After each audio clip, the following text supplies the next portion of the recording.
Because of its length, we'll post the text of each section or each article I'm discussing at the end of the video using annotations. If you want to read it, turn the annotations on.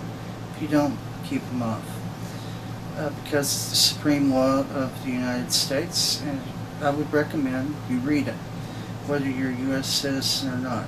If you're a citizen, it governs you. If you're not, you may come here someday, so read it. It's not going to kill you. Okay. Article 1 of the Constitution defines the legislative branch. I'm sure you've heard this before. 3 branches of government: legislative, judicial, and executive. Article 1 defines the legislative branch, specifically the House of Representatives and the United States Senate. Article 1, Section 1. All legislative powers herein granted shall be vested in a Congress of the United States, which shall consist of a Senate and a House of Representatives. I think you just said that.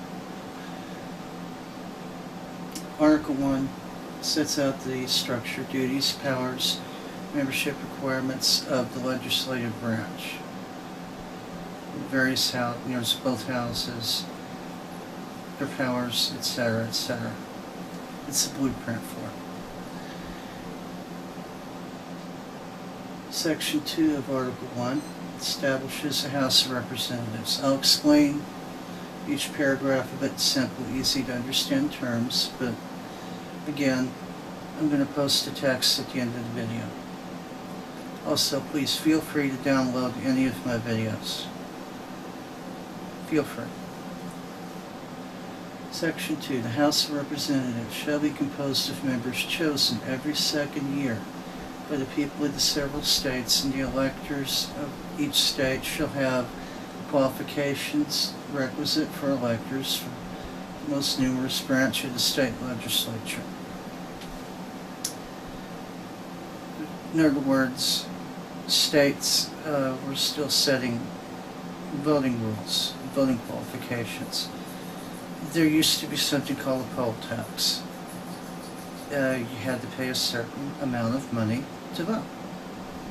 This was commonly used in the 50s and early 60s to keep blacks from voting, and it was later outlawed by a constitutional amendment. But we're not dealing with amendments right now.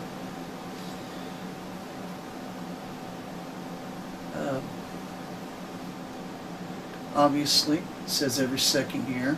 House term is 2 years.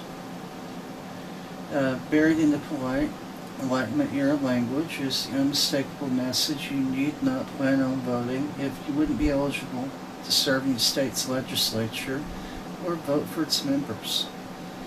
Most states, as I said, well, some states required poll tax, but most states, I would say almost all of them, required voters to be free, male, at least 21, and property owners. If you were a freedman, out of luck. Woman, out of luck. Poor white guy, out of luck.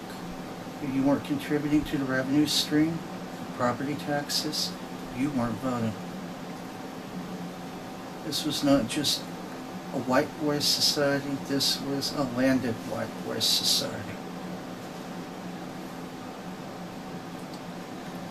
No person should be a representative who shall not have attained to the age of 25 years and been 7 years a citizen of the United States, and who shall not, when elected, be an inhabitant of that state in which he shall be chosen. Simple. You have to be 25. You have to have been here for 7 years. You have to be a citizen for those 7 years. You want to run for New York? You have to live in New York. You can't be planning on moving to Jersey after you get elected. Otherwise, you'll have to run for a seat in Jersey. That could get really, really ugly. But really, seriously, this is why Hillary Clinton had to move to New York. Even though she was running for the Senate, they have similar qualifications. You have to establish and maintain residency. You have to.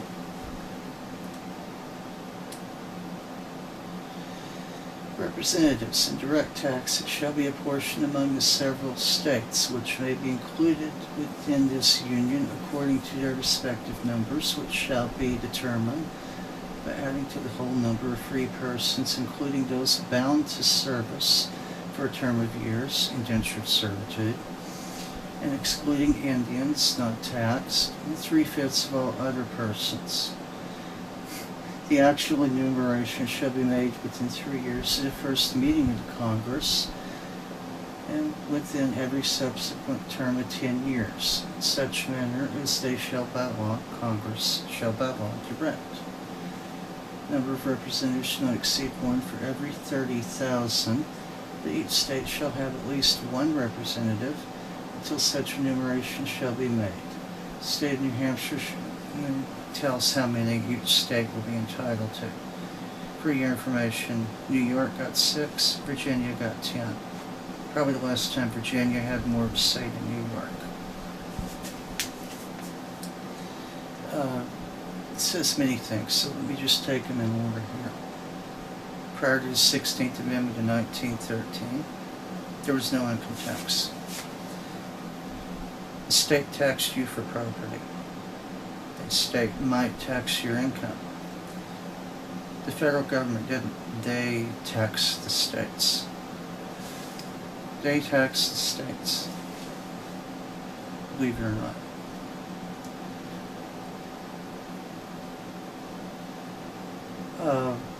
Second thing.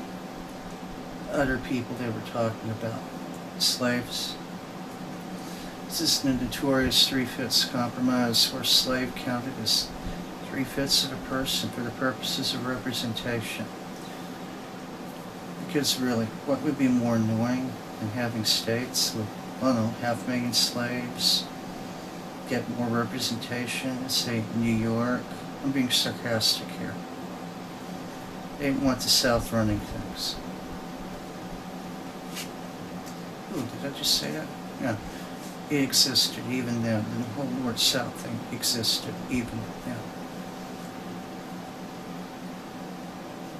The census.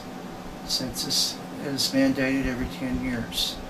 Now, contrary to what you may hear from people on both sides of the both ends of the political spectrum, the census is not about hunting down illegal immigrants.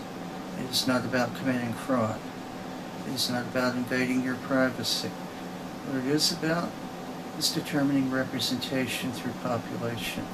If you evade the census, not only can you be fined, you may be screwing yourself out of a representative. If you live in a neighborhood and your whole neighborhood ducks the census, there's a good chance you could lose your representative. You don't want to do that.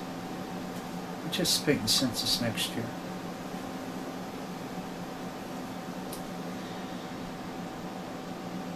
When vacancies happen in a representation from any state, the executive authority thereof shall issue writs of election to fill such vacancies. Simply put, someone drops dead, or they're caught on an open mic about how they like to spank their lobbyist girlfriend.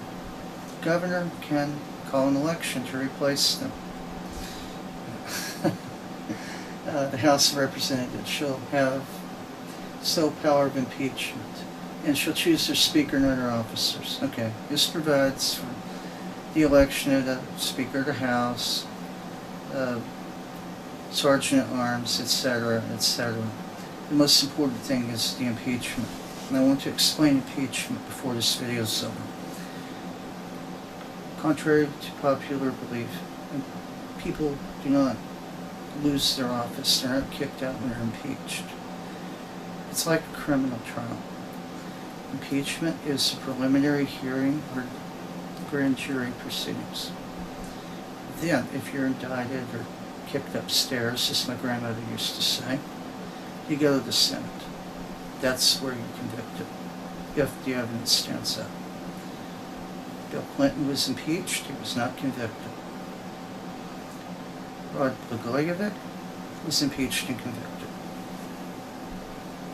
Big difference.